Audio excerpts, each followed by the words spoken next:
Vous donnez trop de noms à Satan. Au lieu de faire ce qu'il y a à faire, le gars, il a des limites. Il est tapé là, il ne peut pas entrer, jamais. Il attend juste que tu lui adresses une invitation. Donc le défi, comment? La question c'est, comment amener le Christ à demeurer en nous? Mais si tu ne travailles pas à cela, tu n'auras rien. Tu n'es pas seul, nous sommes un peuple. C'est pourquoi je parle toujours d'amour. Nous devons nous soutenir, nous appeler. Tu dois voir le numéro des autres. Quand tu es dans un moment de faiblesse, ne panique pas. Appelle un frère. Appelle une soeur. Confie-toi et prie. Ta vie est la demeure de Dieu. Au lieu de pleurer, au lieu de murmurer, cherche à faire de Jésus ta demeure. Et puis on va voir qui est garçon. Qui est garçon pour te toucher. Si tu n'as pas travaillé à ça, mon fils, tous les autres combats que tu mènes, c'est zéro. Combat pour gagner de l'argent, c'est zéro. Parce que si Dieu, c'est pourquoi je dis, Dieu a besoin de garanties. Dieu cherche des garanties. Les garanties que Dieu veut que tu lui présentes, c'est la crainte que tu as pour lui. Ton humilité. Quand Dieu voit ça, il est à l'aise de te bénir. Parce que Dieu a peur d'une chose, c'est de te donner l'argent et puis tu vas prendre l'argent pour aller acheter le péché. L'argent de Dieu ne sait pas acheter le péché. Donc Dieu veut que tu lui donnes des garanties. Quand Dieu voit que ton cœur est tout entier à lui, la Bible dit, en Chronique, il dit, l'Éternel promène son regard sur toute la terre, cherchant celui dont le cœur est tout entier à lui pour le soutenir, pour le bénir. Les Anglais disent pour le blesser. Ah non, Dieu veut donner l'argent. Dieu est prêt même. Parce qu'il va faire quoi ça au ciel? C'est pour la terre ici. Il est prêt à te donner même. Mais Dieu veut des garanties. C'est pourquoi quelque part il dit, élargis ta tente et affermis ton cordage. Parce que si le cordage n'est pas affermi, quand la bénédiction va descendre là, le cordage va se rompre.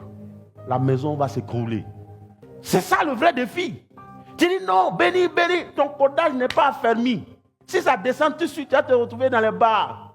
On ne chauffe pas un peu, tu glisses. Après tout, il est ami des miséricordieux. Tu glisses un peu les païens. Arrivé en boîte, mais tu danses plus qu'eux tous. Tu vois le fond qui se brinque comme ça. C'est pendant que il a goûté le premier verre, ses yeux commencent à tourner maintenant là. C'est-à-dire il est en transe même. Rattrapage. Sévèrement même. Alléluia. Mais je te dis, tu ne fais pas ce que tu as fait. On t'a sauvé cadeau. On dit reste à la maison. Dans la maison, il y a tout. Il y a enfantement, il y a mariage, il y a travail, il y a voyage, il y a tout. Donc si quelqu'un ne demeure pas en moi, il est chassé dehors. Comme le sarment. Comme le sarment. Et il sèche. Et il sèche. Puis, c'est-à-dire, toi qui étais vivant, tu mens bien même, tu es à l'aise. Il y a des chrétiens qui mentent. Pour eux, ce n'est pas un péché. Et tu mens, ça ne te dit rien. Vous savez, le problème des chrétiens, notre problème c'est quoi? Nous sommes paresseux. C'est-à-dire, voilà le travail à faire. Moi, j'ai de l'admiration pour les paysans. Moi, j'ai eu des parents paysans. C'est-à-dire, j'ai de l'admiration pour les paysans. C'est-à-dire, le gars, il coupe la forêt. Il prend le temps de abattre le bois, de mettre le feu. Il défriche, il sème, il attend. Cacao, là, en son temps, ça menait 7 ans avant de rentrer en production. Nos parents ont travaillé pendant 7 ans. Aujourd'hui, les chrétiens, regarde ça là, on te dit, si le Christ demeure en toi, tu as tout. Ils ne vont pas travailler à ça. Hein? Mais tu veux réussir comment si tu ne travailles pas? Tu vas moissonner comment si tu ne sèmes pas? Ce n'est pas de la magie. Bien-aimé, je t'en supplie, fais un effort. Fais de ta vie la demeure de Jésus. Et tu auras tout. Alléluia. Il dit à Abraham, toi, tu sais tout ce que tu as fait. Ta part dans cette affaire-là, c'est de marcher devant ma face et d'être intègre. C'est fini. Si tu as fait ça, je mets quiconque au défi, qu'il soit le plus grand sorcier,